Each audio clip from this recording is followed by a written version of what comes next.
Allez. Mon papy, il est adorable. Ma mamie aussi, mais c'est une femme. Alors je ne peux pas la prendre pour modèle. Donc, mon vrai héros, c'est mon papy. En plus, on lui a donné la croix de guerre avec l'étoile de vermeil. Et plus tard, la Légion d'honneur. Car il a été courageux pendant la guerre. Un jour, il m'a lu la lettre qu'il avait reçue où on lui annonçait qu'il allait être décoré. Elle disait « Blessé par une mine en reconnaissance de première ligne, a fait preuve de stoïcisme et d'abnégation en refusant de se laisser évacuer avant un de ses hommes, blessé en même temps que lui. » Je me suis fait expliquer tous les mots. Puis il m'a raconté la scène quand ils ont sauté sur une mine avec 2 de ses compagnons en territoire allemand. Un des soldats qui n'a pas été touché a couru chercher les docteurs. Mon papy était le plus gradé, il était officier, je crois. Et pourtant, quand les brancardiers sont arrivés, il a refusé de se laisser emmener tout de suite, car un de ses soldats était plus blessé que lui et que c'était plus urgent. Après quoi, il est resté environ 1 heure, seul, en sang, le dos contre un arbre, à la merci des animaux et des Allemands qui auraient pu passer. Puis, les brancardiers sont revenus et ils l'ont emmené à l'hôpital. Avant de le laisser là-bas, il y en a un qui a profité qu'il était blessé pour lui piquer ses jumelles. Il paraît qu'elles étaient belles. Je lui ai dit « On va le retrouver, papy. Tu vas récupérer tes jumelles. » Mais il m'a répondu que ça risquait d'être un peu compliqué vu que c'était en Allemagne, il y a plus de 40 ans, et qu'il ne se souvenait pas du visage du brancardier. En tout cas, je suis très fière de lui. L'an dernier, il y a un acteur qui lui aussi a eu la Légion d'honneur. Ils l'ont montré à la télé, mais je ne sais pas quelle guerre il a fait car ils ne l'ont pas dit. Je relis mes notes. Dans la politique, il faut trahir ses amis et mentir. Je mange mon pain au chocolat, des rêves de président plein la tête, des miettes plein les pages de mon cahier. Mon papy me fait faire les mathématiques et me gronde beaucoup car je ne suis pas bien le cours. Mon héros a toujours été un peu nerveux, surtout quand on ne comprend pas ce qu'il explique. J'entends des rouler dans toute la pièce. Après le cours, j'embrasse mes grands-parents, je mets mon cartable sur le dos, puis je vais chez ma mère. On se bat un peu avec mon frère, et comme souvent, j'ai envie de le tuer. Mais ça passe. On mange, je vais me coucher. Vivement demain. Le lendemain, j'arrive à l'école en avance. Je suis au milieu de quelques camarades et je me tiens très droit. J'essaie d'avoir l'air important. Fabrice arrive. Il parle fort, joue avec ses mains et ses bras, me regarde à peine, me bouscule même. Des copains rient. Je les fixe d'un air méchant.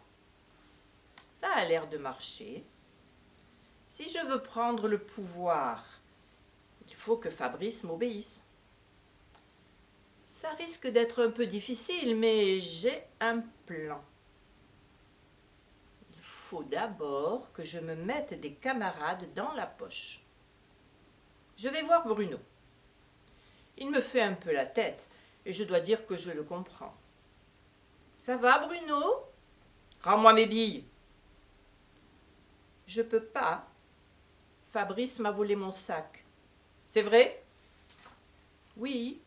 Je voulais te les rendre, mais quand j'avais le dos tourné en classe, il m'a volé mon sac. Comment tu l'as vu si tu avais le dos tourné? Ne pose pas trop de questions, s'il te plaît. Je te dis qu'il me les a volés. Il faut que je demande à mamie de me coudre un autre sac d'une couleur différente. Oh, le méchant. Ouais, c'est moche, mais j'ai pas de preuves. Mince. Désolé, Ovide. C'est pas grave. Ça va aller. Je prends l'air dur. Je vais voir Jérôme. Salut, Jérôme. Ça va? Salut, Ovide. Tu sais ce qu'il m'a dit, Fabrice? Non. Il m'a dit qu'il a vu ton zizi dans les toilettes et qu'il est tout petit. Il t'a dit ça? Oui. Il m'a dit qu'il était tout blanc aussi. Il t'a dit ça? Oui, je t'en parle parce que je l'ai trouvé un peu méchant. C'est même pas vrai? Il l'a même pas vu. Ah, ça. Je sais pas. Va lui dire si tu veux. Non, il est fou. Je sais. Fais attention la prochaine fois. Je dis ça dans ton intérêt. Salut, Jérôme. Salut, Ovide. Et merci. De rien. C'est normal. Bien. J'ai Jérôme et Bruno avec moi contre Fabrice. Il faut maintenant que je fasse ami avec Fabrice parce que j'ai un peu peur qu'il me frappe à la récré. Je réfléchis à ma tactique pendant le cours de mathématiques. Du coup, je ne suis pas très attentif, mais papy me fera réviser ce soir. Je lui dirai que je n'ai pas bien compris. C'est la récré. J'ai mis mon plan au point. Je vais trahir mes amis. C'est un peu bizarre, mais s'il faut faire ça pour le pouvoir, alors je vais voir Fabrice. Qu'est-ce que tu veux, du con? Il a oublié mon nom, je crois. Je viens faire la paix. Il me regarde méchamment. J'ai peur. Je prends la parole en essayant de ne pas trembler de la voix. J'ai quelque chose à te dire. Quoi? Tu seras copain avec moi après? On verra. Jure. Ok, juré. Tu sais, à la dernière interro de français, quand la maîtresse t'a puni parce que tu regardais le livre dans ton cartable, c'est pas elle qui l'a vu d'abord. C'est quelqu'un qui t'a montré du doigt. C'est pas vrai. Qui? Xavier. Xavier?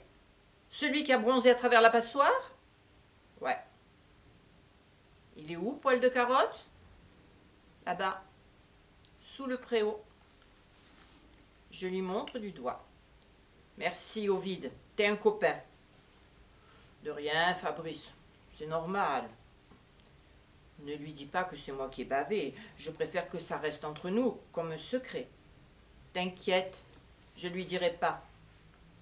Je vois les membres de Fabrice se diriger vers Xavier, ils lui parlent fort. J'entends mal. Je m'approche en essayant d'être discret. Le temps que j'arrive jusqu'à eux, il lui met une gifle très forte. La tête de Xavier part en arrière. Apparemment, il n'a rien compris. Puis il lui met des coups de pied dans les tibias. Et Xavier pleure. Le maître chauve fait arrêter le redoublant, gronde tous les élèves qui se sont approchés de la bagarre pour regarder et hurler des encouragements pour que ça dure un peu. Ils s'en vont de tous les côtés, comme les pigeons qui s'envolent quand un chien arrive en aboyant au milieu. La récréation continue. J'ai fait du bon travail aujourd'hui, mais je n'ai plus trop d'idées. Il faudra que je parle à papy à midi. Pour un nom, Ovide Blondel.